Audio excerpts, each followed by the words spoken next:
இருட்டானாலும் தெரியும் போகிற அதை கண்ணாடி இறக்கி விட சொல்கிறான் விநாயகர்.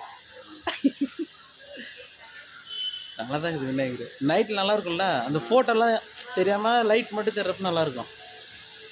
எத்தனை சாங் போட்டீங்க?